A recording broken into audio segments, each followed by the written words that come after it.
Wouldn't it be great if you could attract anything you want effortlessly and easily? Wouldn't it be great if you could always know that you're making the best decisions for you? And wouldn't it be great if you could attract the right partner or partners for your work and your personal life that bring you satisfaction and joy all the time? And wouldn't it be great if you could live your life in alignment in such a way that you always feel like you're on purpose? Well, you can, and the starting point of that and the biggest single factor that I've found is learning about your human design energy blueprint. It absolutely has so many answers to help you do just this. And I will preface it by saying it doesn't cover absolutely 100% of your life because we all have free choice. And there's a lot of factors that are not fully accounted for in the chart, meaning when you have openness, you've got a lot of conditioning and programming. So that's going to be very individual. And then life circumstances, we make choices, and that gives us different variations of how we experience the archetypes and the energy that's in our blueprint. So there's just a lot of variation for all of us. And that's part of why it's what we call the experiment.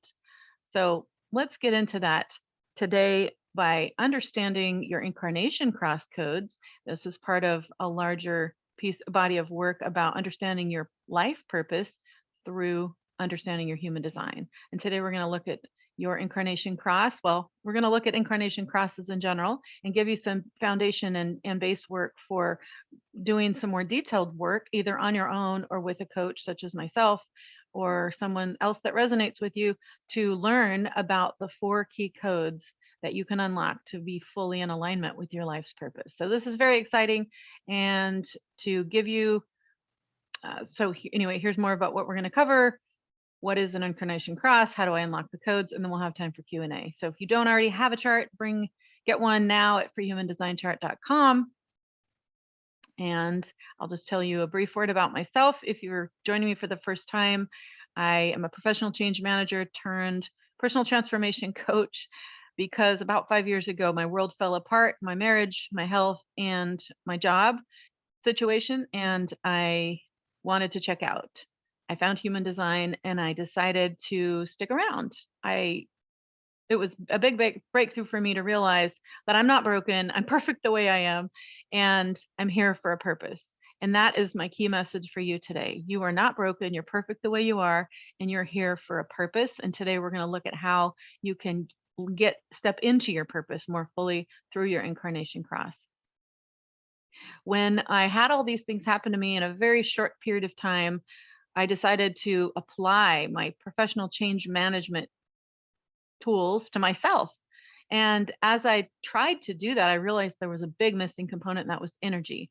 I started learning about energy, about frequency, and that was the key for me to transform my health, overcome the migraine headaches, and really understand who I am and start to live more in alignment, so that my life was no longer living someone else's life, but now by choice, everything by choice, family by choice, work by choice, or by design, we could say, because I realized that I am and can be standing in my full power. And so I can choose. I don't have to give up my power by living out someone else's life or fulfilling someone else's dreams. I can fulfill my own, and I can be in charge of my destiny. And so human design has really helped me to understand how to do that in a way that makes me feel good and makes life fun and easy every day. And so I'm excited to share this with you.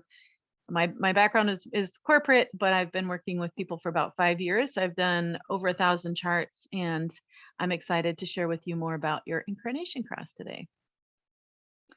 What is an Incarnation Cross? Well, it makes up first of all, there's 4 codes in every chart, and it's the top 2 when you get a chart from just about any of the places. It's those top 2 numbers. So in this case, it'd be 3420, 3029. And these other numbers that are in here are, I forget the technical term, but I always think of them as flavors.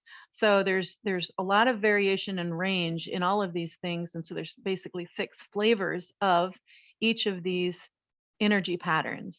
And so, if you think about understanding all of this kind of like a pyramid, we're going to cover the top part, like just kind of the high level stuff to start getting you into understanding how to read it, how to look for it, what is it about. But there's a lot more depth to this information because these codes are very deep. And this is why I recommend a personalized reading if you're really interested in this, because there's so many nuances. So each of these codes, there's a lot to it. It's a deep body of knowledge, and it explains so much. If you look at from the gene keys aspect, which if you're new to human design or you're new to gene keys is another way of looking at your human design. And what I found really helpful about gene keys, look at my Incarnation Cross, was that your gene keys help explain how your genetic code changes over time. So a few years back when I first started talking about this, I would say the words, which are now true, which is, well, as the energy is going to be shifting as we move into the new paradigm, the codes in your DNA will be unlocked and they will be unbundled, as some people say. And what that means is we have all this dormant DNA code in our bodies, and it's actually not technically stored in the body. It's actually stored in a field, in an energy field, and it's being, well, anyway, I don't want to confuse you, but the point is, there's a lot of interesting things to understand about these codes. And so there's a lot of angles and ways that you can look at them. There's a lot of this information from human design as you may know, is a combination of a number of esoteric systems, and it draws on these different systems. So you don't have to go become an expert in the I Ching or the Kabbalah or quantum physics or the Hindu Brahmin chakra system or astrology to understand your incarnation codes. I mean, you can go one of those routes and you can learn a lot, but the beauty of using human design is it cuts through all of that and gives you just the specific parts that are specific to you that are drawing on all those different systems. I say that because as I've been talking to people about incarnation codes recently, I realized in the course of the conversation that people were going off in a lot of tangents and really diving deep into like astrology, trying to understand, the sun sign and all these different symbols and all that. I mean, if that resonates with you and you really want to become an expert in astrology, like I say, go for it, follow your joy. But if you really just want to know what this means for you, the fastest way, and I'm a manifesting generator, so I'm giving you the shortcut, the fastest way is seriously just to look at your human design, because it's going to give you the specific slice through all that stuff that's specific to you. And that's what's so beautiful about human design. So there are 4 codes in every chart. They do make up 70% of what you're here for. So it's a big deal. And it answers the questions, why am I here? And how do I find meaning in my life? So it's significant. It's important to do this work. And again, there's lots of layers. If you think about the pyramid, yes, you can get a one-liner for your Incarnation Cross, or you can get a summary in like this book, Cheaton Parkins, The Book of Destinies. This is a great summary, and there's a page on each cross of I think this is 192 in here. So you can get the summary version, and if that's all you're looking for, you can probably do that research online and get a sense for it there. But if you really want to step into your purpose more fully, I do recommend that you get a reading, because there's so much depth and breadth to it, and there's so many different aspects.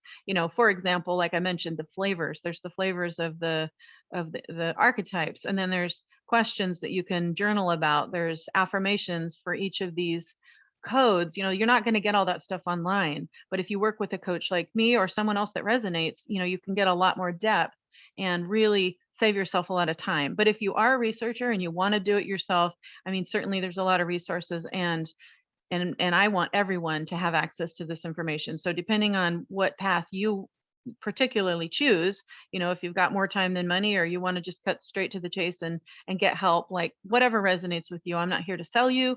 What I'm here to do is guide you and point you in the direction that's going to be most useful for you to live out your purpose, because my intention is to positively impact 5 billion people by 2025 with what I call the Know Yourself Revolution. And what that looks like is 5 billion people living in alignment with their design. Like, just imagine how much happier people would be and how much better the world would be. So that's my vision. I'm holding it high, and that's why I'm giving free information as well as paid readings, because I want everyone to first of all know that they're perfect the way they are, to know themselves, to love themselves, and practice self-care. And so how deep you go in that just depends on your own personal journey and how much this resonates with you. There's certainly other ways to get this type of information, like you can go to Myers-Briggs or other things, and you can get a sense for what you're here for. But human design is the one place that I've found that really gives you the deep dive and into so many nuances, and it just like helps you understand, like, oh, that's why I have this pattern in my life. That's what this is about. And it just makes everything make so much more sense. At least it did for me. So answers some pretty important questions. It's one way to think about it is your life's plot line. So, this was a big concept for me when I first came into human design, like, whoa, it's this complicated chart and there's so much to learn and it's really complex and technical. And those things are all true.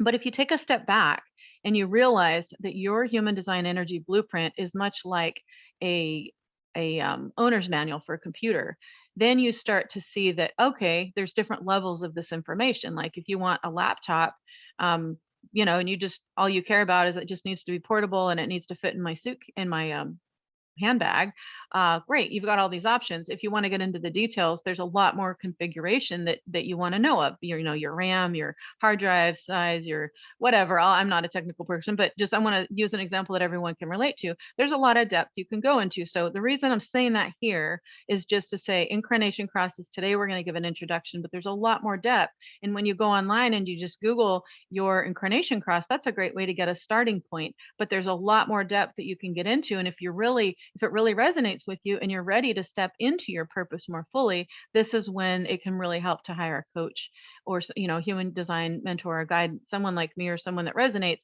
to really go deeper. But today we're going to give you a good start on it, and you're going to understand a lot just from the content in this presentation. So knowing that your human design chart is kind of a manual for your life, and your Incarnation Cross is like the plot line of what you're going to be experiencing. Like if you were in a movie, it's sort of like the basic outline: girl meets boy, fall in love, happily ever after, that type of thing. Like if you think of your Incarnation Cross as these 4 key codes that kind of give you a plot line, it helps you give you a sense for what your life is going to be about. And then the deeper you go into it and the deeper you step into it, the more ahas you're going to have. But you have to be ready for it. So human design is an experiment. Somebody asked earlier for, how does, especially when you're new to human design and you're wondering if it's really valid, and you want validation, you want confirmation, you want to know if you can really trust this information. So my answer to that is what Ra Uru Hu, the founder of human design, calls the experiment. So it means that human design is an experiment, not that it's experimental and that we don't know if it's true. I mean, I'm fully convinced that it's true, and I've been studying it in depth for 5 years. But it doesn't matter what I say or what anyone else tells you unless you really experiment with it, put it into your life, and practice it and see how it resonates with you. I mean, there have been a few cases that I've been surprised by in the clients that I've worked with over the years. Like, for instance, one person was a manifesting generator, and she said, I just don't resonate with that. I feel like I'm a projector, and like, whoa, you couldn't be more different, projector, manifesting generator. So what that taught me, and then that took me down a rabbit hole. There's so many variations and so many things that ways that we can explain different things.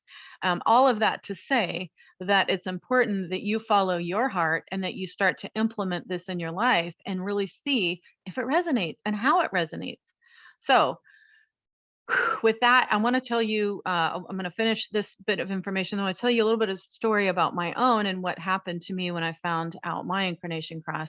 So there are 3 types. There's what we call right angle cross, left angle cross, and just juxtaposition cross. I'll get into those details in just a minute. And just to let you know, each cross has, I think every cross has 4 variations. I think that's a true statement. For the most part, they do, which means, and that's why somebody said I'm a right angle cross of laws 1, or I'm a cross of sleeping phoenix 3. What does that mean? Well, there's a lot of detail when you get into incarnation crosses and the mandala. There's a lot of code and symmetry, sacred geometry that's reflected in it, and so it depends on which one you have, has to do with which quarter your incarnation cross is in. I mean, there's so much that you can go into that's like really detailed technical kind of stuff. I'm not going to go into that for the sake of this session, but I want to just let you know that it's there and try to give you enough data points to get you started. So just know that there's variations for each of them, and it has to do with the themes that happen in the mandala, which and there's 4 quarters, and so that's why I'm pretty sure it's true to say that each cross has 4 variations, because it depends on which quarter you're born in, and this has to do with I think it draws from astrology and timing of your birth, things like that.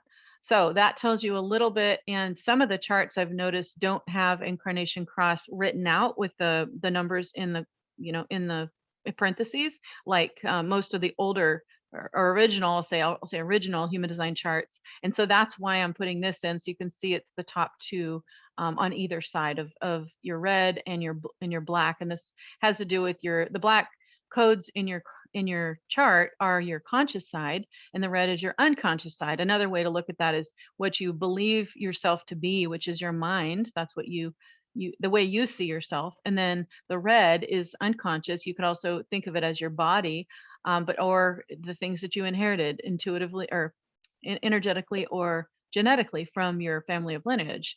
So there's a lot of interesting rabbit holes you can go down with this. But again, for the purpose of this, I want to just give you some data points to get you started and let you know that there's a lot of depth here. And again, that's why I recommend getting some help with this. If you don't want to spend hours and hours and hours looking things up yourself, because there's a lot to know and it's fascinating. And if you have time and you're interested, great, do it.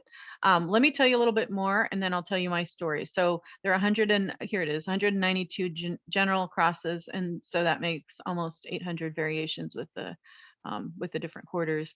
And so what this really does is it provides a fuller understanding of how unique we all really are. And you can see now at this point, when I've shared with you the flavors and the different variations on the crosses, and then of course there's all the other variations in your chart, is why there can be so much variety. But essentially, these 768 variations represent the total human experience and all of the patterns that one can have, at least in terms of energetic patterns. Of course, the way that plays out in your life is going to be different than, let's say, someone who's sitting next to you and they have, even if they have the same cross and they're the same type as you, again, there's still a lot of variation in it.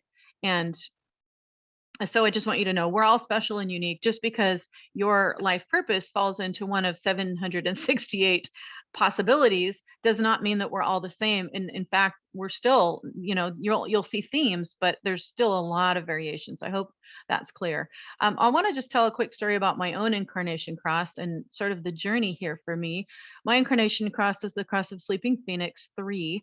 And when I first read the summary version of that in the book that I just showed you, this Book of Destinies from Cheaton Parkin, I started crying. And the reason I started crying is because, like someone else said to me earlier, why do I have this one? Like, can I get it? Can I take it back and get a different one? I mean, that's exactly how I felt.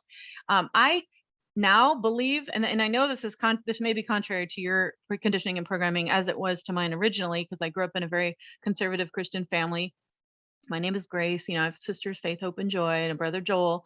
And I grew up in a very Bible-based family. So I had a different perspective then than I do now on a lot of things. But what I want to say with that is that I believe now that we do choose our design before we come into this life. So I hope I'm not offending you by saying that, if depending on what your belief system is. I'm just sharing from my experience and what I've come to. I believe that we choose that. And the reason I say that is because if you read about your Incarnation Cross and you're like, what the heck, what is this about? If you take full responsibility for who you are and standing in your full power and living out your purpose, it's a much more empowered way of living, working, and being than it is if you feel like you're a victim. And there is a journey, a human journey that we all go through. And I will tell you that most of my life, I was in the victim category, and I felt like life was happening to me. It wasn't happening for me. And I didn't have that differentiation in my mind to realize that it was that, that this is a spectrum, and you can either see life as a victim or a victor. And that's how I see it now. And so the reason I say that is life is a journey, I believe. And The Incarnation Cross, if it's a plot line, it kind of gives you a summary of the types of things that you're going to experience in this life. But but there's a reason for that, and your design supports what you're here to be and do, and I want you to really get that today. Your design supports what you're here to be and do, which is the codes that are in your Incarnation Cross. So I cried when I read about mine, because it starts off by saying that you're a hopeless romantic, and despite, or in fact because of your many romantic disappointments, you're going to be in a constant state of transformation. And my cross is cross of sleeping phoenix. And if you're familiar with that archetype, the sleeping phoenix rises and flies and then falls and crashes and burns and then rises again from the ashes. It's like this cyclical pattern of transformation throughout, whatever. And so, and if you apply it to an Incarnation Cross, that is what I'm here for. And so what's interesting is that the Incarnation Cross that characterizes what I understand to be the new paradigm, which is what we're transitioning into now, is actually the cross of the sleeping phoenix. So what that means is that change is going to keep happening more and more and more, and we're going to keep going through these cycles of flying like a sleeping phoenix, flying and then crashing and burning, feeling like crashing and burning, and then rising again from the ashes. It's a state of transformation, and we're in a phase right now where our whole world is in a state of transformation. I mean, you can look at the news and see it. You can look, I mean, I try to avoid the news right now, but um, I studied transnational communication and global media, which was basically about large scale propaganda. And my ex-husband specialized in large scale propaganda as well, with doing a PhD in public diplomacy. So I'm really conscious of how the media is used to really influence large groups of people. And so I'm not trying to make this a political platform at all, but I just want you to understand that we all have sovereignty. We are sovereign beings. And in the new paradigm, it's up to us to choose, first of all, how we look at the world that we live in and how we choose to live out the design that we have. So early on in my life, I was more of a victim. And when I read that, I just felt like a victim, like, oh my gosh, I'm going to have all these romantic disappointments, and like, what the heck? Why do I have to do this? But the rest of the chart illustrates, or the rest of the Incarnation Cross really talks about, for Cross of the Sleeping Phoenix, which I'm sharing because it characterizes the next 450-year cycle that we're in. So I think it's relevant to you, even if this is not your cross, which is very likely. You're not likely to have this cross. It's pretty rare, and I happen to have it. And that's another reason for me that's validation that I'm here for this time. My business is called New Paradigm Transitions. I got that in a meditation, that's what I needed to be called, and that's what I need to help people in transition. And this was all before what I call the C thing, the COVID thing, and all the layoffs and all that happened. And so my mission is mostly to help women in midlife transition to create a life they actually want to live, because that was my story. And so when I look at my Incarnation Cross, a series of romantic disappointments, keeps me constantly, going in this cycle. But what that really means, if you get into the codes, is that my sun's sign is 59, which is a gate of intimacy. And so I have an ability to connect really deeply with people right away. It doesn't have to be sexual intimacy. I mean, intimacy in there's a lot of ways to understand that. And so what that means is I can get close to a lot of people really fast, and I can really help them transform because I'm able to get deep with them fast. And so when I first read my Incarnation Cross, and I thought about just the romantic connotations of romantic disappointments, it just made me want to cry, because like, who wants that? But if I think about the bigger picture and how the patterns in my life allow me to get close to a lot of people, whether helping clients or possibly in romantic relationships, but it can apply to other kinds of relationships too, all kinds of family by choice, and all kinds of situations that don't necessarily have to be romantic, but that's just one way to look at it. So the reason I'm sharing that with you is to say, when you start to look at the 4 codes in your life, recognize that, especially when you first start, you're just going to get the summary, and there's a lot more depth to that. So don't get scared by it, and don't be afraid about digging into it, because it's going to unfold over time as you step into your strategy and authority. So that's the next. Well, actually, we'll get to that in just a second. So we'll come back to that, strategy and authority. How do you unlock the codes. So first of all, you're going to have a type, you're going to have one of three types. It's either going to be a right angle cross, a left angle cross, or a juxtaposition cross. The majority of people, about 60, I think 64%, are right angle crosses. What this means is that your journey is a personal one. It means that you are here to know yourself primarily, and you're here to learn the things you need to learn as an individual. Like it's all within you, the journey that you need to take. And so I find that human design tends to resonate even better with a right angle crosses. Not that it doesn't resonate with left angle crosses, but it can be part of that personal journey, that deep personal journey that you're here to take in this lifetime of knowing yourself. One of the ways I like to explain this to my clients, the difference between right angle and left angle, is kind of like a pinball game. If you've ever played pinball, there's a ball, and then there's the thing that all the things in the game that the ball hits against. And so if you're a right angle, you're the ball. And so you're bouncing around off of people and situations, learning what you're here to learn. But it's all about you being a ball and bouncing around life and having certain experiences so that you can learn. If you're a left angle cross, you're one of the things in the pinball game that the ball hits against. So your primary role is transpersonal. It means that you need other people in order to live out your purpose. And so it's if you're a left angle, then it means that you are there for other people, and because of you, like when the ball hits against that thing, because of the way it's angled, the ball is going to go in a different direction than if it hit this thing and it went in this direction, you know. So you, if you're a left angle, are a key component in other people's lives. You may or may not know what an impact you make on them. In fact, most of the time you're not going to know.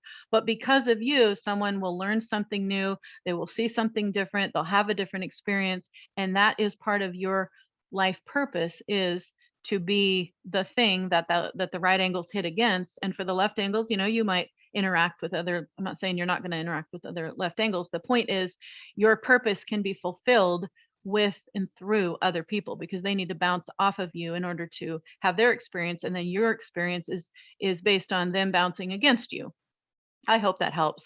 So left angles are less proportional. You know, if right angles are about 60%, a little more than 60%, left angles are a little less than 40%, and juxtaposition crosses are like, I think, 1%. So juxtaposition crosses have what we call a fixed life fate. And so in order to get your job done or fulfill your mission as a right angle cross, you need to really go deep within yourself and have a personal journey that helps you do the growing and learning and all the stuff that you're here to do. If you're a left angle cross, you need other people to fulfill that purpose. If you're a juxtaposition cross, it's kind of like you've signed up for this thing and it's going to happen no matter what. So whatever's going to happen is going to happen. And you don't have as much variability in your path as certainly the right or the left angles. When I've heard other teachers talking about this, I like the analogy that came from, I think it's my teacher, primary teacher, Karen Curry Parker. She says that the right angle crosses are kind of like they're eating off a smorgasbord. And so they have a lot more option and choice in the way that their life plays out, because they're here to, you know, have these different experiences and learn these things, and they can learn them in lots of different ways. The left angle crosses are sort of on a fixed menu. They can choose from, you know, these things. And so there's a little more fixed. And the juxtaposition cross is like, you're eating tomato soup today. It's like a lot more fixed. So Get It Done was something that I read in some of my research about the way to think about juxtaposition crosses. So they're very special, they're very unique, and I have met a few, but they're rare. So that's a little bit more about the crosses. So without even knowing the details of your cross, there's a lot of things that you can know about your purpose, your life purpose. So the next question is, how do you unlock these 4 codes? Well, the very first and most important thing that you can do is live as you. Be yourself. That is your number one life purpose, is to be you. And that's why human design is so valuable and so helpful in unlocking your life purpose, because what the heck does that mean? I mean, everyone's always told me, Grace, just be yourself. Well, that's nice, but what the heck does that mean? Well, when I got my chart and I realized, oh my gosh, it means that I'm here to overcome codependence because I have an open solar plexus. So every one of the centers has a lesson to it. And if you look at it through the eyes of Gene Keys, it's like when you overcome this thing, you get this gift. It's almost like a video game. So there's so much to unpack in your own human design chart, and I hope that I've inspired and motivated you to do a little bit more digging. But before you go down a rabbit hole, let me just put everything in context and say the most important thing you can do when you're learning about your human design and you're wanting to live as you is follow your strategy and authority. It literally is part of the 80-20 rule. So it's the 20% of thing that you can do to get 80% of the results is follow your strategy and your authority. Why do I say that? Because if you've taken some of my other classes, and then you understand, or you've been studying human design for a while, you know that your aura determines how you interface with the world and with other people. And that aura determines your strategy. Because if you're a generator, your strategy is to wait for something to respond to. If you're a projector, you need to wait for an invitation. If you're a manifester, you need to inform. This is what I mean by follow your strategy. It means really learn about what that means for you and how to apply it in your life, and take the experiment. Don't take my word for it. Live into it, and you will see that this is amazing and it will change your life. So you can spend a lot of time, as I have, really getting deep into human design, and it's fun. I mean, it's fascinating, and there's so many different directions you can go. But you can also go down a lot of rabbit holes that are not really that effective. As a manifesting generator, I'm here to find shortcuts. So I'm telling you, the shortcut on living your life purpose is to follow your strategy and authority. Start with that. And we talked a little bit about strategy and authority. Remember, that is, how do you make the best decisions for you? So if you think about your human design chart as a outline, and your incarnation cross codes as the plot lines for your life, basically your life is sort of mapped out in terms of the lessons you're here to learn, the things you're here to master, which, by the way, is everything that's colored in. You're here to master those things. You're very unique in that. So the combinations that's what's going to make you different than anyone else. And then, of course, with the conditioning and programming, that throws a lot of other variables in it. So there's nobody else that can be you. So your number one purpose is to live as you, follow your strategy and authority. And when you do that, and of course, as you do that, you can learn about all the other variations. I mean, there's the gates, there's the channels, there's the centers, there's the lessons, there's the what we call the flavors that I was talking about when you want to get really deep. There's the interactions with other people. I mean, there's so many aspects that you can explore, and you can go down a lot of rabbit holes. So what I'm telling you is the shortcut. If you really want to live your life purpose and you want to get started on that today, look at your strategy, look at your authority, and start practicing that. And when you do that, that's when you can start unlocking those 4 key codes that are in your incarnation cross. You actually can't really fully step into your cross, and I'll say more like your cross finds you when you're ready. And so, some people have told me when they started to look into this, they were just like, oh, overwhelmed, it didn't feel right. That's okay. Like, follow your own timing. When I got the Gene Keys book like 5 years ago, my computer's stacked on it, otherwise I'd show you. It's like this thick. It's huge. And every time I would open the book, I would just be like, oh my gosh, I would just feel like tired and I couldn't even read it. And what's funny is it took 2 years. And then finally I had a conversation with another coach, and she gave me a little mini Gene Keys reading. And I was all of a sudden inspired, and bing, it was like something switched on. And I finally opened up the book and it made sense all of a sudden. So why is that? Well, that's because this game called life is part of a journey that you're on. And there's divine timing in it because you have a plot line. It's just kind of like in a movie, you're not going to get to the end of the movie before you've done the first parts. And your life is like that. And your chart is here to give you guidance on how, what are the choices that you made on the other side of the veil before you came in, to have certain kinds of experiences. And I used to think that my life purpose was specific, like becoming the president of the United States, or something like that. Like I had to do this thing in order to check the box so that before I died. And that is perhaps a naive perspective on life purpose. So what I really want you to get today, if you're searching for your own life purpose, is that it's complex. There's a lot of variability to it. There's a lot of nuance to it, and you have your whole lifetime to do it. So don't stress about it. Just focus on being you. Live as you. Follow your strategy and authority. Do the things that you can to live in alignment and learn what that means, So if you're a generator, you're going to be focusing on doing things that bring you satisfaction. You'll know when you get frustration that you're off track. And it's the same for all the other types. Those, those aspects of your chart kind of give you guidance to know how to live in alignment. So you unlock the codes of your incarnation cross when you follow your strategy and authority. And there's just a lot of depth that you can keep going into, but it has to start with the strategy and authority. And if you try to skip that step and just deep dive into your incarnation cross, I mean, it can be interesting and you can see some patterns. And I'm not saying don't. I'm just saying if you really want to live into it, the way to do it is to follow your strategy and authority first. So that's a lot. We're going to get into questions here in just a minute, but just a way to be of service.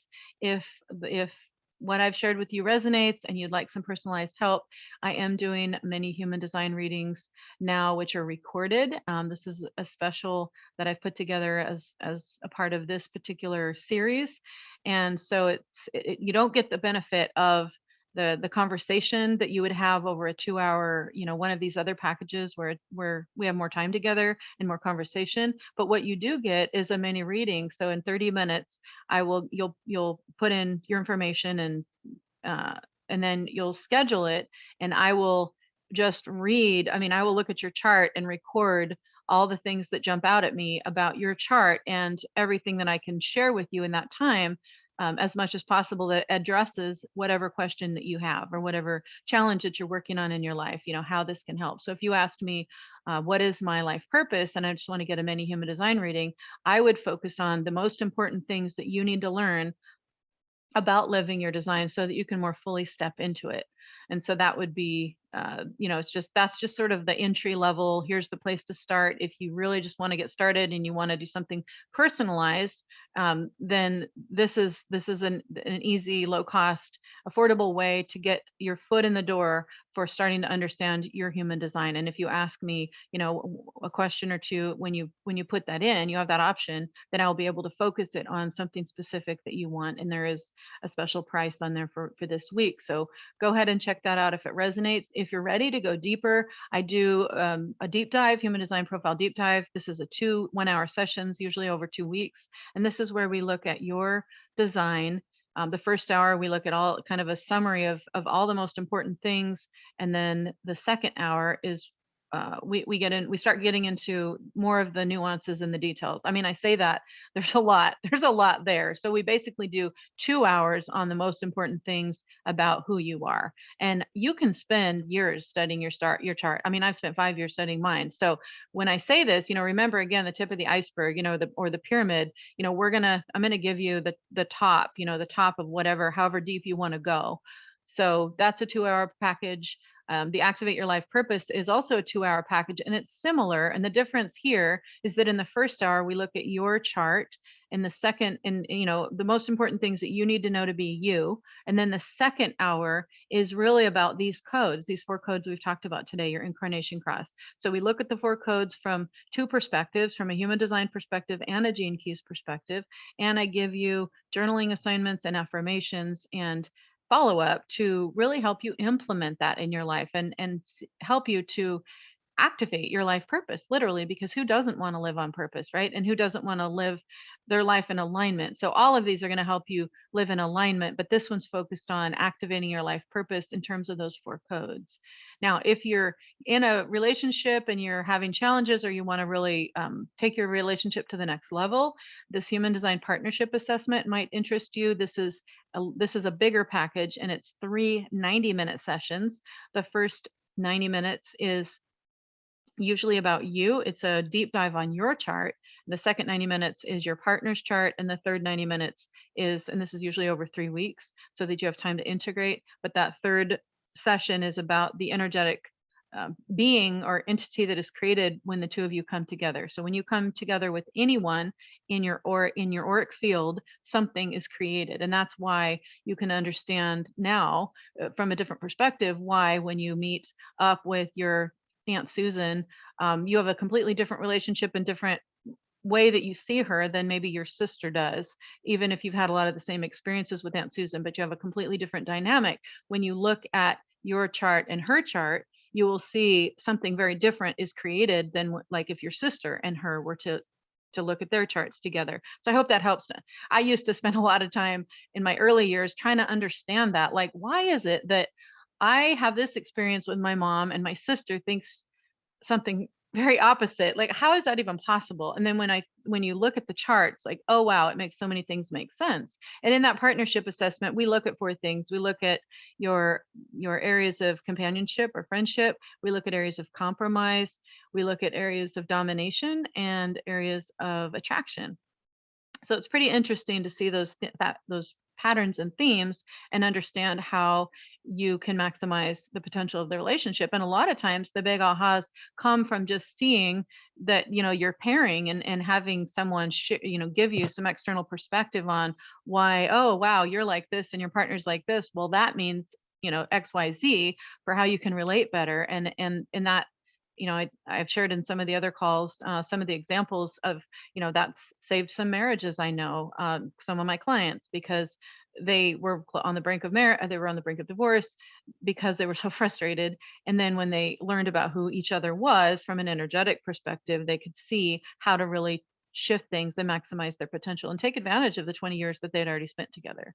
So there's a lot of benefit to getting help, or getting support, I'll say, because there's no need for saviors in the new paradigm. So I'm not here to be anyone's savior, but I am here to guide you to information and give you shortcuts. That's my role as a manifesting generator.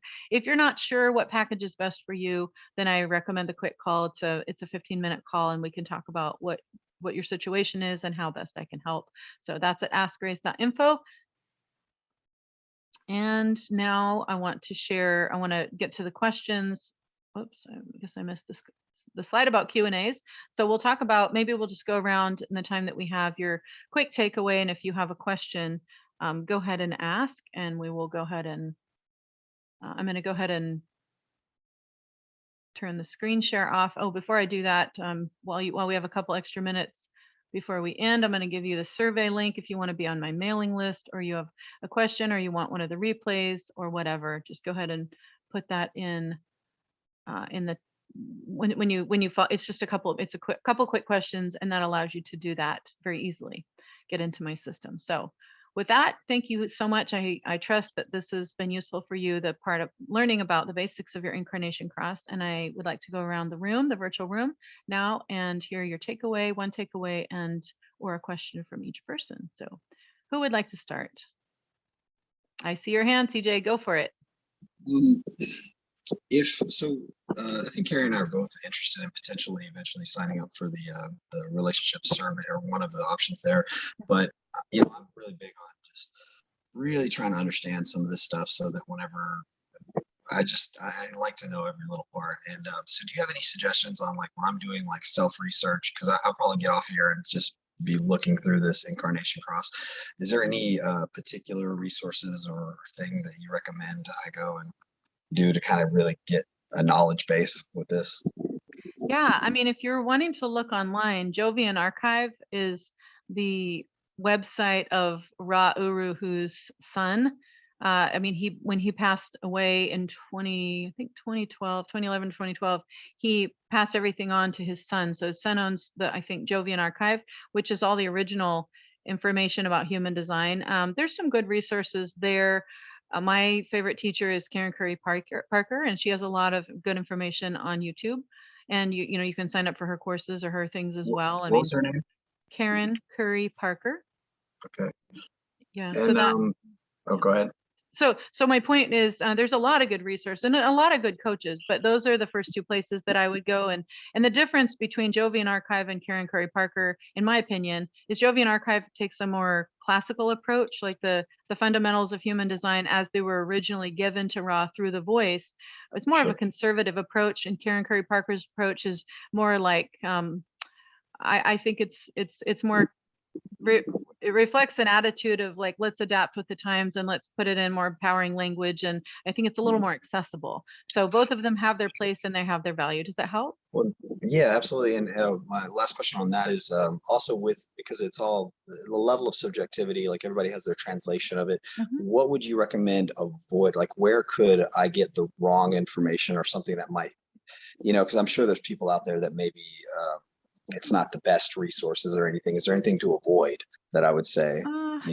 It's a good question. In my research, I've found that most human design teachers are teachers because they're really passionate about it. I haven't come across anyone that I found was like really trying to mislead people per se. I mean, just know that there is some subjectivity and you want to find people that you resonate with. I mean, just basic stuff. Like when I was researching for this, I came across some stuff that had a lot of typos in it and just a lot of, I just thought, well, that immediately is a red flag for me, like with credibility. But just because it looks like they haven't been very thorough but it just the short answer is I really think most people that are teaching this, they're not doing this for the money. They're doing it from their heart. So I don't think that you're going to find things that are going to intentionally mislead you. What you will find is different perspectives. Like I mentioned, Jovian Archive is more geared towards the conservative approach to human design. And then there's the,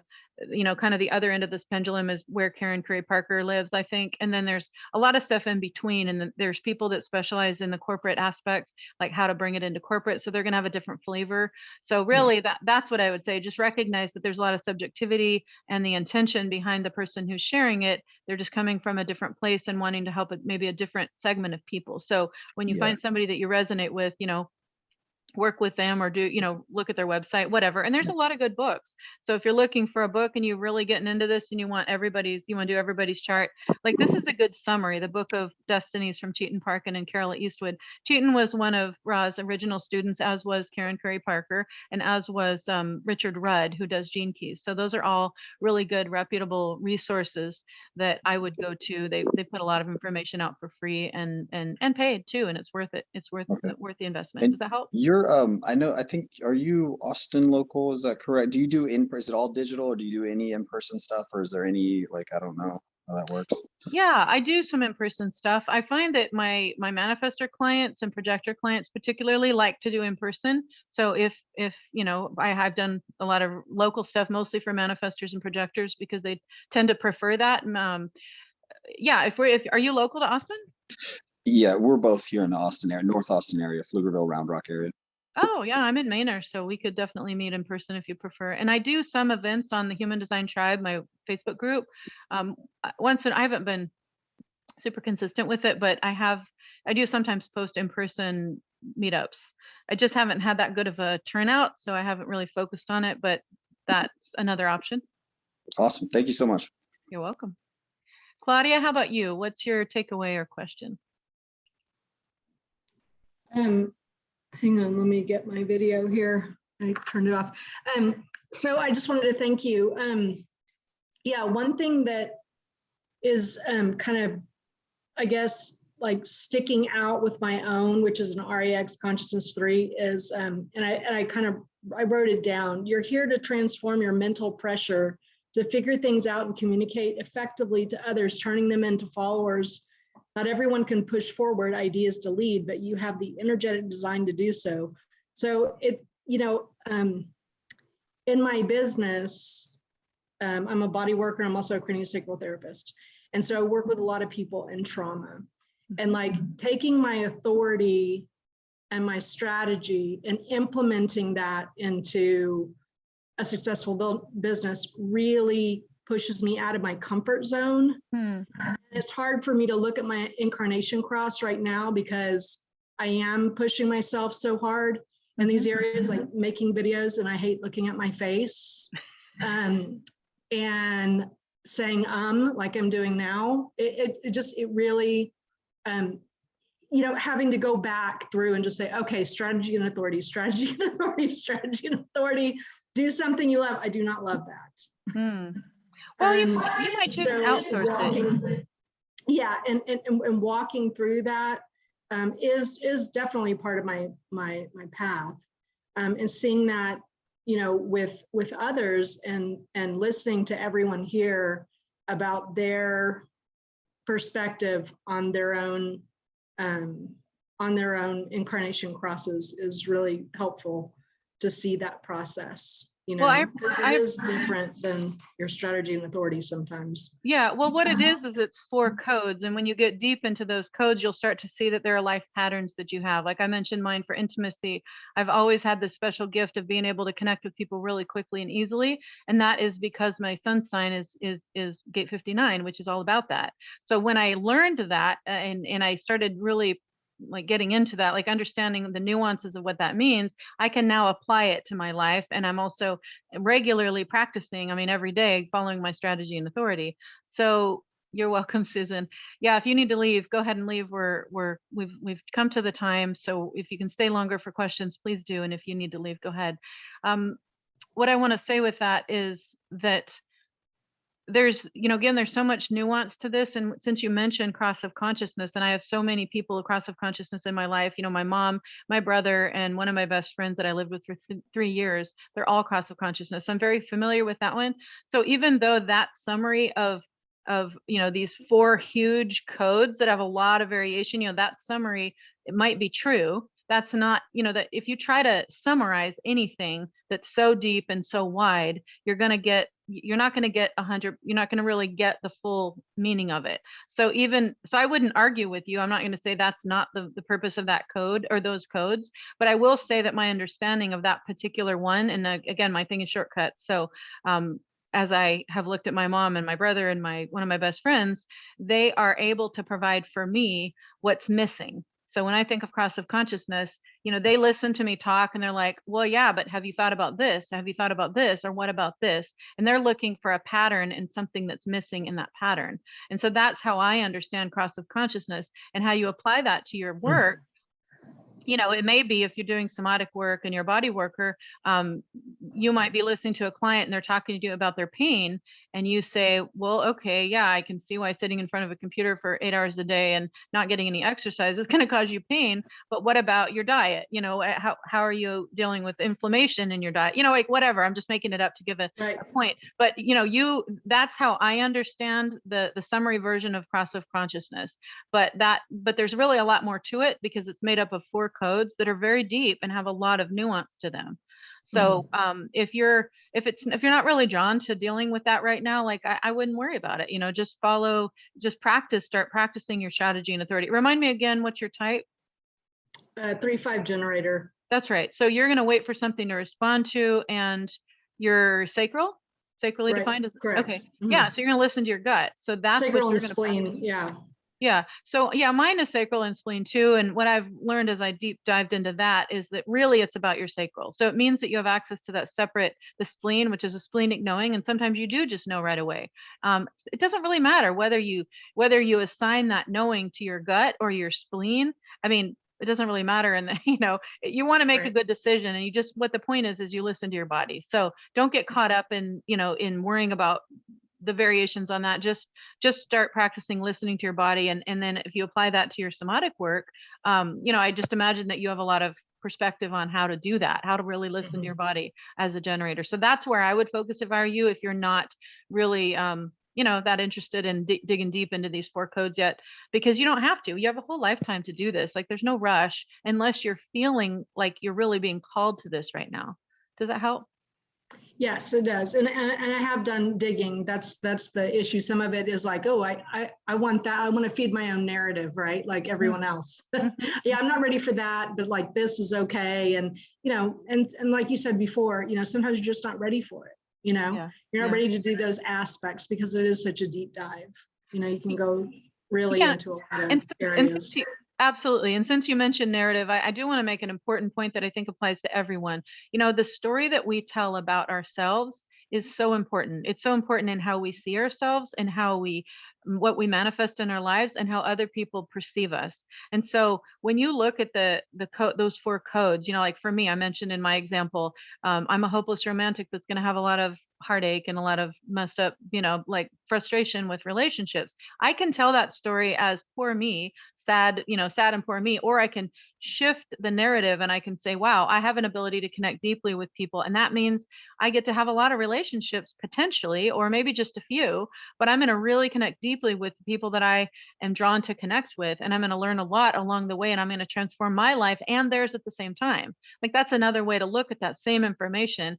And the reason I'm telling you that is because you mentioned, your narrative, and that is so, so important. And I want everyone that's watching this to really think about the story you're telling about yourself. My teacher, Karen Curry Parker, has been harping on that for at least a year or two. And it took me a while to really incorporate that into my life and to really take the time to think about, what story am I telling, and then retell that story. And she recommends that you literally write it down. So when you hear yourself, another way to do it is when you hear yourself telling people, like they say, oh, I haven't seen you in 2 years. What are you up to, Claudia? And you tell them, whatever you tell them, like, listen to yourself talking and then ask yourself, is that the story that I want to be true? Because there's different ways you can tell the story, right? And share the same information. And what you want to do ultimately to live out your purpose and live in alignment is tell an aligned story that's empowering to you, that's not disempowering. So instead of being, well, poor me, this thing happened and my life sucks. Instead you can say, wow, this thing happened and it helped me realize X, Y, and Z. Like, for instance, I'm doing some grief recovery work right now, and I realized why I had this particular relationship that I'm working through. And it was a big aha. And I was like, oh my gosh, now I understand why that is. So when I tell that story about that relationship, I can say, wow, I had that relationship because I was working through some issues with my dad, and this is what I got out of it, which is a very different story than I could have told, like 6 months ago about it. Like, it would have been but it's the same person, and it's my choice what story I tell. And so I just thank you for bringing that up. I just think that's important as you think about your incarnation cross. There's so many variations. Really think about framing it in a way that's supportive to you and that's empowering to you. Does that make sense, Claudia? Yes, it does. Thank you. And I look forward to coming to one of your groups in Austin as well, since I'm also in Austin. Yeah, I was looking the other day, actually. I don't think you have anything up on that's current or I don't, but if you want to get together, and CJ and Carrie, if you guys are close by, DM me and just let me know that you want to meet up in person, and either socially or for reading. And either way, we can do both, because I'd love to meet with you guys and it'd be fun to talk in person. So yeah, That sounds awesome. thanks. yeah, thank you. So Mary, you're next. Wait, I haven't asked you, Carrie. Sorry, my screen is changing. Go ahead, Carrie. You're coming up first. Yeah, no, you're fine. I was just gonna ask, when you suggest the 192 basic incarnation crosses, that's more of the LAX, and then the 768 specific incarnation cross, that's where I mentioned Defiance 1. So let me clarify that. So what I mean is, if you wrote out the names of all the crosses, like left angle cross of Defiance, I think there's a 1, 2, 3, and 4. So when I say there's 100 and whatever it was, 178 crosses, they're going to all have a different name. And if you look at the larger number, like 700 and whatever it is, it's because there's 4 versions of each of those 178. Does that make sense? Yes.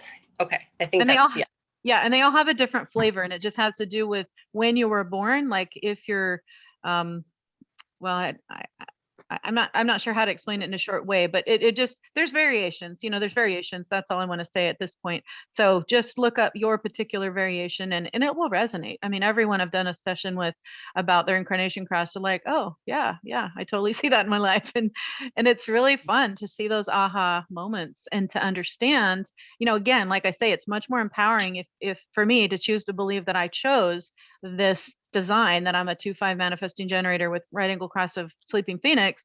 And now when I take that perspective and I look at it that way and I say, wow, I chose this, I realize that I chose it because it helps me to be at this time in human history, to be able to do what I'm here to do, which is to connect, motivate, and inspire people to be their best selves, to be their highest potential. So all of that feeds together, and it's very empowering for me to look at my design and my cross and say, wow, all of that together helps me to do and be what I'm here to do and be, instead of another perspective, which would be like, oh, wow, poor me, I have all this disappointment in my life. Does that make sense? Yeah, absolutely. Stop looking at me, Carrie, when she said that. I'm looking at all of us. Thank you so much. You're welcome. Okay, we talked to Claudia, we talked to Mary, Kalea, and Gabrielle. You guys are next. So Kalea, go ahead. What is your takeaway and/or question? Thank you again for doing these. And yeah, I'd also be down for meeting up in person. I know there is like a monthly human design group that tends to meet up, and I don't know if it's the same page as yours. Wait. I can't hear you very well. I'm sorry. Can you say that again? Oh no. Okay. I said yes, I'd be down for meeting up as well in person here in Austin. Oh, perfect. But I don't know if it's your page that's the same, but there is a human design group that meets up usually once a month here in Austin. They had one earlier. I went and I couldn't find where they were seated, but in any case, there are people here. My takeaway, I have left of wishes 2, and I know that I'm left, and this is a bunch of things that are going on in my head. I guess that's the easiest takeaway. Okay. That I know that, here's something that came up, that I know it's 70% of the chart is these 4 points. But I also read that for projectors, that is important, but also looking at your what is it called, your motivation and determination can be more beneficial after following your authority. And I didn't know what you thought about that. You know, honestly, I haven't studied that in depth. My teacher, Karen Curry Parker, doesn't focus on that. She doesn't teach that, and I forget now why she doesn't teach it. But because she doesn't teach it, I mean, I've invested in her program and her systems and her classes and stuff. So because of that, I haven't really got into the details of that. A couple people have asked me, and I've looked it up online, and I thought, wow, that does resonate. That is interesting. But again, this is why I say the most important thing, and I think all human design teachers would agree on this point, which is follow your strategy and your authority first. And then if you're drawn to go into that, if that resonates with you and you want to go down that path and really get into that, like, go for it. I mean, that's perfect. We're all different. And for you as a projector, you always want to follow what's yummy for you. So if it doesn't feel yummy, then don't do it. And that applies to everything. It applies to your housing situation, your relationships, your work, everything for a projector needs to feel yummy. And so that, listen to your own inner authority. I'm always going to say that, because we're in a time now on the new, what I call the new energetic platform of the new paradigm, where we are intended to be sovereign beings. So the time has passed where we're listening to someone else tell us what to do. And it's time for us to listen to inside us. And you as a projector are here to guide the energy of the generator. So it's very important that you tune in. I'm not saying you're not, I'm just reminding you that it's important for you to tune in and get that internal guidance. So whatever your internal guidance is telling you, and if it says go, motivation is really yummy for me right now, I mean, follow it. That is what I would recommend that you do most. So different teachers are going to have different perspectives on different things in different order. I think everyone would agree on strategy and authority first, and then whatever else draws your attention, go with that. Does that help? That does help. And I have something to follow up with what you said about the transition to in 2027. I'm a 5, so does that mean that people aren't going to bother me as much to be a savior, or is it going to be even more because everything's disintegrating? My personal opinion as a fellow 5 is that we're here for this time. We're all here for this time, frankly. And so I just want to be clear, we all have a slightly different role. So my belief is that we are all here to lead by example. And the way that plays out is going to be different depending on your type and profile. So for example, as a 5 line, you're here to, you're in the energetic that you have is of the savior or the general in time of trouble, meaning that you're going to spring into action when you are asked to be a general, like, hey, come and help us here, Kalea, like, we need you here. Can you help us? That would be an invitation for you. And you would then check into your internal guidance system and say, is this correct for me? Yes or no? And if it feels yummy to you and it feels correct, then you go for it. And now you can be the general in time of trouble, being the savior for whatever that means. I think you may have heard me share the way that's played out in my life as a change manager. Is I was a consultant for almost 20 years. And I found that I would be called to lead these big change projects. And then as soon as I was done with putting together the strategy and the plan and all that, they would either lay me off or move me on to another project or fire me. And at first I took that personally, feeling like there was something wrong with me. And then when I understood that as a 5 line, I'm only here to be a general in time of trouble, that made it make a lot more sense to me about why my role kept changing. I was only there long enough to do whatever it is I was called into duty to do. And so by contrast, a 6 line who is here to be a role model, they're here to lead as well, but they're going to lead by example through sharing their own experience as a role model, because they've had almost 3 different lifetimes by the time they're 50. So they're going to also lead by example, but through their experience, their variety of life experience. You and I as 5 lines are going to lead as generals in time of trouble. 4 lines are going to lead in terms of rallying the troops and helping their network. They're going to be really instrumental to their family, their network, their close, associates or whatever, in whatever groups they're in. The 3 lines, they can be, well, there's always 2 numbers, right? So 3s, depending on what the other number is, they can lead through their exploring. I mean, look at Christopher Columbus. He was a 3-5, and he was definitely leading a lot of people and leading a whole charge of a whole change in the way this land was used, but he led through exploring, because that's what 3 lines do. 2 lines, we lead as hermits. We're in our cave doing our thing, and then we're called out by either the 4 line, which is the social network, or the 5 line in my case, which is we need you to be a general in time of trouble, or we need to talk about human design, or something that's out there, because the 5 lines are here for we're visionary leaders. We're here for things that are outside the norm, that are beyond the mundane that most people think about. 1 lines, for instance, are here to lead through information gathering. They're going to research. They're going to create a stable platform of information that's going to help us all feel secure in being and doing whatever we're here to be and do, because they've put together a lot of information to help us feel stable and secure in knowing what that is, and whatever it is, whatever their area of expertise is. So my point is, all of us have a special role to play, and we've all chosen to be here right now in this world's transformation, in this time of great, for some people it's upheaval, for some people it's joyous. I mean, I'm not meaning to brag when I say this, but this last couple of years have been fantastic for me, just because I've really striven to be in a state of joy, and to really consciously choose what affects me by being conscious and living in what I call conscious awareness, being conscious of who I allow to be in my field, what information I allow to influence me, because I'm an open G center, so I need to be careful about that. And I've taken control of my own life experience, and I'm becoming a sovereign being, so that I'm looking inside myself to be my own authority, rather than looking for someone else to tell me what to do and how to live. So all of that I didn't mean to go off on a tangent, but I was trying to help you understand my take on the 5 line and how that applies to leading in this particular time. How does that resonate with you, Clea? I definitely can relate to a lot of that. I guess, yes, and it does. I can see that play into my cross as well.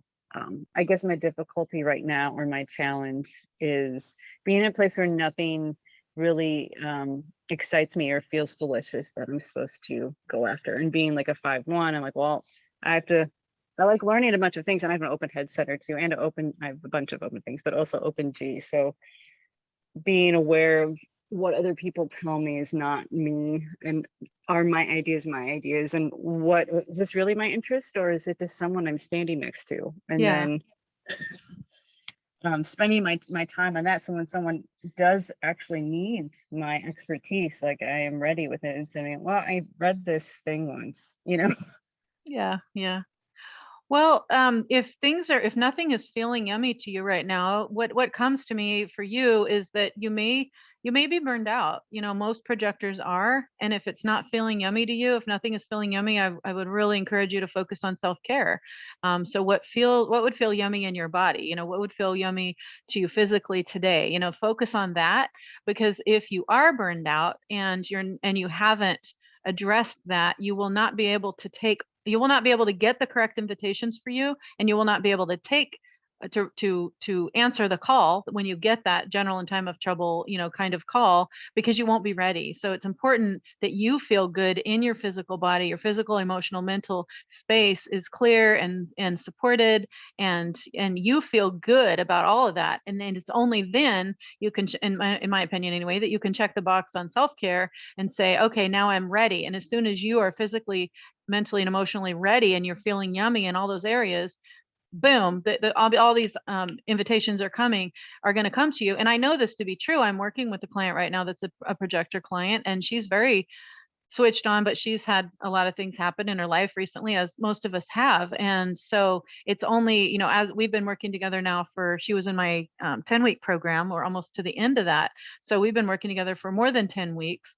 And it's now she's starting to get these amazing invitations. She just texted me again today and said, I got another one. I'm so excited, and she wasn't getting the invitations when we first started working together. And so I've been encouraging her and reminding her about self-care and how important that is, and self-love, and really taking care of her physical body and her physical needs to make sure that she's in a good place so that she can receive those invitations. Because as a projector, you're just not going to get them if you're not ready. That's how the universe works. Because imagine if you got a big invitation and you were burned out and you just don't have the energy, you don't have that sacral motor, that's the energy that's going to be able to, just keep going and going and going like an Energizer bunny. You don't have that. And that's intentional, because you're not meant for everyone. You're only meant to help and guide the energy of those who ask you for that, and they're not going to ask you if they look at you and see that you're just half dead. I'm not saying you are, but I'm just, giving you a funny example. No, I definitely Does that make sense? Really. Yeah, no, it does. And can I ask one follow-up with that? It's very quick. Sure, real quick. And then Gabrielle. I learned that I'm projectors are sometimes viewed as like the super generators, because if you don't know, you're taking all that energy and then you amplify it. Amplify it, right? I learned that I'm an energy projector, and I was wondering, I've read that instead of just being horizontal, that sometimes people need to actually do things to be recharged. And because I've been trying to be horizontal the past year for a bunch of things that have happened, and I still feel this way. And I don't know if it's just because that I have to rest more, or that I should shift what I'm doing. Well, how you rest is going to depend. So my brother, I'm really close to him. He's a 3/5 projector.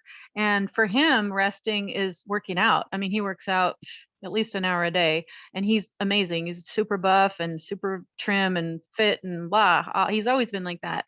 And so for him, that's what rest and self-care looks like. For you, it might be something else. It might be walks in nature. It might be horizontal. I mean, I know I'm working closely with another projector in the Denver area, and she needs a lot of horizontal time. She just doesn't have the energy and feels that that's the way that she can replenish her body. So everyone's different. But if you've read that about being an energy projector, then I would say try it and just see what comes to you, what feels yummy about moving your body, about when you think about how can I replenish myself, what are the things that come up, do some brainstorming, maybe ask somebody that knows you well, what are the things that you think I would like to, and they may be able to be a sounding board for you and help in that way.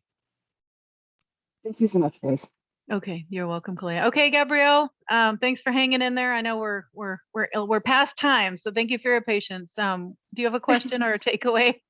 Yeah, I'm really excited. I love Gene Keys, and I also felt like you, oh my God, this thing is massive. But when I read my profile, it really resonated, and I have this same kind of excitement for human design, and it's been floating in my field for a couple of years now, and now it feels like it's time. I actually had my husband probably a month ago print out my human design chart, even though I was like, okay, it's there, I have it, but okay, now I need a resource. And then you pop in, you show up, and thank you very much for offering this, because I love the way you really connect these concepts with divinity, with awareness and consciousness and unity. I really resonate with how you express yourself. It's very, very clear, concise, and deep, and something that I'm learning how to cultivate within myself. I didn't speak for about 20 years, the first 20 years of life, unless I was forced. Wow. And so it's been a very long journey getting to where I'm at now. Um, and I already sent the the questionnaire that you asked. Thank you. And I would say my biggest takeaway from this whole thing, and I'm sorry I've missed like half of 3 of the classes. My biggest takeaway was the 4-6 line and the leadership aspect, which is something that I haven't fully allowed myself to step into because pretty much my whole life and through school, it felt more like imposter syndrome for me to speak up and use my voice. Like, who am I to lead? Who am I to do this? And what I've noticed just living is that it comes to me naturally. It seems like everybody else keeps looking to me and I'm like, why? You know?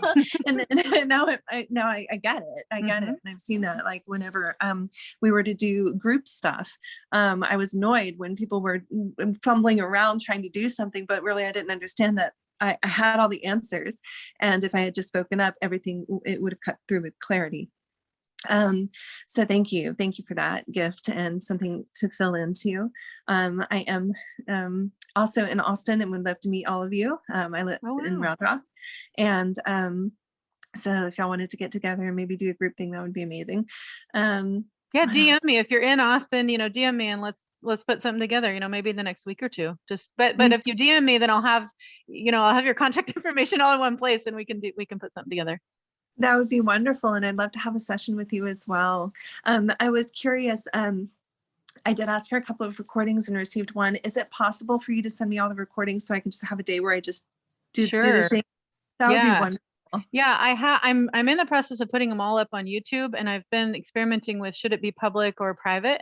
So I haven't finished with yesterday's. I haven't uploaded yesterday's yet. So very soon, hopefully by the end of today, they'll all be on YouTube. And I think I'm going to just go ahead and make them public for now because it's just easier. Yeah. What'd you say? Making a YouTube thing is a huge deal. It's also been floating in there. I have I feel like a visionary. I have all of these brilliant ideas floating, swirling around, coming in through dreams. And I'm learning how to ground it into the earth, but I noticed that I need help doing so. Yeah. So thank you very much for all of your insights. It was a really beautiful course. You're welcome. I'm glad you enjoyed it. CJ, I see you have a question, and I want to make sure Mary, I don't know if we already talked to you, Mary. So go ahead. CJ, is yours quick? It wasn't a question. I was actually just going to throw this out there. So I interestingly enough have a past in social media management, and I was a YouTuber for a long time, and I have a lot of in that field. So if you ever need like any just assistance or anything like that, or collaborate, just let me know. Awesome. Yeah, thank you. I don't think we're connected on social media, CJ. So I'll send a direct message, and perfect. we'll. Okay. That'd be great. Thank you so much. And Mary, I'm interested in your question or takeaway. If I don't think we asked you yet, did we? Whoops, you're on mute. I can't hear you. Yes, you thought you had, and so you went past me, but then now you've turned around and come back. Sorry about that. That's all right. It's I don't know, it's a perfect lesson because it feels like that happens to me a lot in life. And, as it turns out, it's like one of the things I have to learn is to speak up for myself. So it worked anyway. Takeaways. Gosh, it's like I have it and then you ask me and it's gone. Idea of one of the ones was, how am I describing something, and can I reframe it in a way that makes me feel empowered rather than disempowered? That one really hit home today. So, there were lots of other things which are completely gone now, but they'll come back. But yeah, do you have an open mind? Oh yeah. That's why you got to take notes. Well, that's why the recordings are important, so you can go back and listen and okay, that's what they were talking about. Yeah. Perfect. Well, I'll get them all on YouTube by the end of the day, I promise. Okay. And if you subscribe to my channel, then whenever they go up, you'll get a little notification. That sounds great. Perfect. Thank you, Mary. I appreciate you being here every day this week. You've been right there. And and you too, Claudia, and you too, Gabrielle, and CJ and Carrie. I'm getting to know you guys. And Kalea, good to see you. It's been a while. So I'm glad you're back and it's good to hear from you. So I trust this was helpful. I think we've heard from everybody. I just to let you know, I'm in the process. I've been doing, it's kind of personal, but I've been doing human design readings for like 5 years and I love doing it. And I'm sort of on the fence about going back to corporate for a short stint. So you may not hear from me for a while, but you can always reach out on social media and I will always respond. So appreciate you being here and I look forward to working with you if you're interested, if it resonates, and if you have any questions or comments, please post on the video or direct message me and I will get back to you. Thank you. You're welcome. Thanks for showing up. Bye. Thank you. Thank you.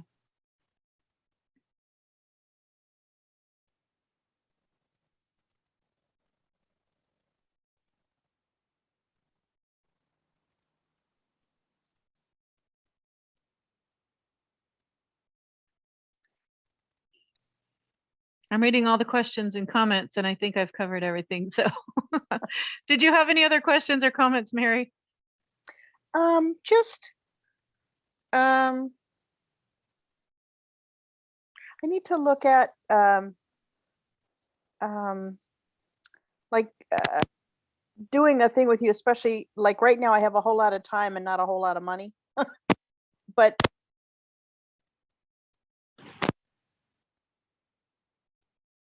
I can't hear you. For some reason, you're cutting out.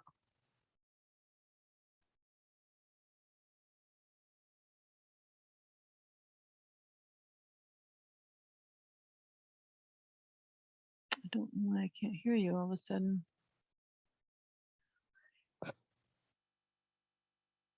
Talk again. See if I can hear you. I can't hear you. I'm so sorry. I don't know why. I heard you before. I don't know what changed. Okay, thanks, Claudia. Do you have any questions or comments, Claudia, before you go, since you're still here? Okay, I'm unmuting myself. No, I gotta go. Got some clients. So, but I really wanted to tell you how much I appreciated all of this, and it was very informative. And you were really, as a manifesting generator, you guys are awesome. Both my kids are manifesting generators, so it's it's nice to see an adult, even though they are adults, they're little adults right now. To see kind of how you work, because as a generator, I'm like, you guys are moving way too fast. Okay, I appreciate the feedback. I could probably slow down a little bit. No. For me, it's great. But I was looking at, I was thinking about in perspective of my own kids. Now I know why they do that. I just thought it was like a millennial thing, and it's like, no, actually, it's a manifestor generator thing. So very cool to see it in action. Yeah. Awesome. Appreciate you. We'll thank you. talk soon. Thank you so much. Thanks a lot. Bye-bye. Bye-bye. Okay. Bye, Mary. Hi, Mary. I still can't hear you. I don't know what happened.